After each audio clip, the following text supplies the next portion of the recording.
স্ত্রীকে বেশি প্রোটোকল দেওয়া উচিত। ঘোরানো ফেরানো, আপনার যদি বেশি টাকা থাকে তাহলে তাকে দেশের বাইরে ঘুরতে নিয়ে যান, সমুদ্রের পাড়ে নিয়ে যান, তাকে মার্কেটে নিয়ে যান, শপিং করান। আর এই ক্ষেত্রে আমরা অনেক সময় একটা মশালা দিয়ে থাকি যে না, মেয়েদের এটা এটা করতে হয়, এটা করতে হয়, এটা করতে হয়। এইটা কেন পুরুষরা বলে না যে হজরত মোহাম্মদ সাল্লাল্লাহু আলাইহি ওয়াসাল্লাম আয়েশাকে দাওয়াতে নিয়ে যেতেন? আরেকটা কথা হলো, স্ত্রী হচ্ছে সবার আগে প্রায়োরিটি। কেন জানেন? কোনো কোনো ক্ষেত্রে বাবা মার দায়িত্বটা ফরজ হয়, কোনো ক্ষেত্রে সুন্নত হয়, কোনো ক্ষেত্রে নফল হয়।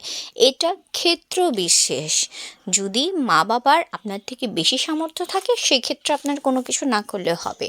যদি মোটামুটি থাকে সেই ক্ষেত্রে আপনার নফল হইলেও হবে। কোনো ক্ষেত্রে যদি আরেকটুই থাকে সুন্নত হতে পারে। আবার অনেক সময় যে না, একেবারেই তাদের হচ্ছে কোনো কিছু করা সম্ভব না, তখন সেক্ষেত্রে আপনার দায়িত্বটা ফরজ হয়ে যায়। কিন্তু স্ত্রী সন্তানের ক্ষেত্রে আপনার দায়িত্বটা একদম ফরজ ফরজ ফরজ, তাদের জন্য আপনার করতেই হবে। আরেকটা বিশেষ কথা হলো, স্ত্রীকে বেশি বেশি সময় দিন, তার প্রশংসা করুন।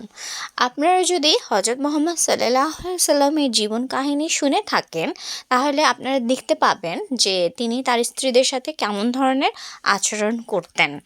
আরেকটা কথা যেটা হলো যে স্ত্রীরা, আপনি তাদেরকে কোনো ধর্মীয় বিষয় বা পর্দার বিষয় যদি অনুপ্রাণিত করতে চান তাহলে অবশ্যই আপনাকে তাকে বেশি বেশি সময় দিতে হবে, বেশি বেশি ভালোবাসতে হবে এবং আপনার হচ্ছে তাকে ঘুরতে নিয়ে যেতে হবে।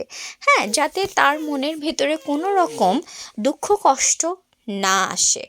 বেশি বেশি দুঃখ কষ্ট অনেক সময় কিন্তু শয়তান কিন্তু সুযোগ খুঁজে এবং সুযোগটা নিয়ে নেয়।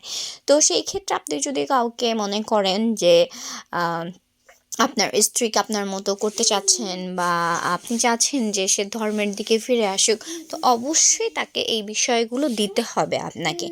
দেখবেন ভালোবাসা সম্মান এই বিষয়গুলো যদি থাকে তাহলে অবশ্যই আপনার স্ত্রী আপনি উঠতে বসলে উঠবে, বসতে বললে বসবে। আপনার জন্য সে সব কিছু খুশি খুশি করতে পারবে।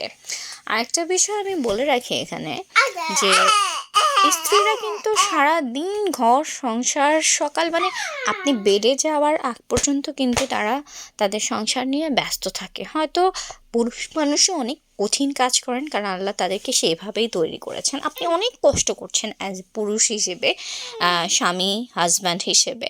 তো সেই ক্ষেত্রে আপনার ঠিক আছে, আপনি সব কিছুই করলেন, করে এসে যদি আপনার আচার আচরণে যদি সেটা না থাকে তাহলে সব কিছুতে তো পানি ফিরে গেল, তাই না?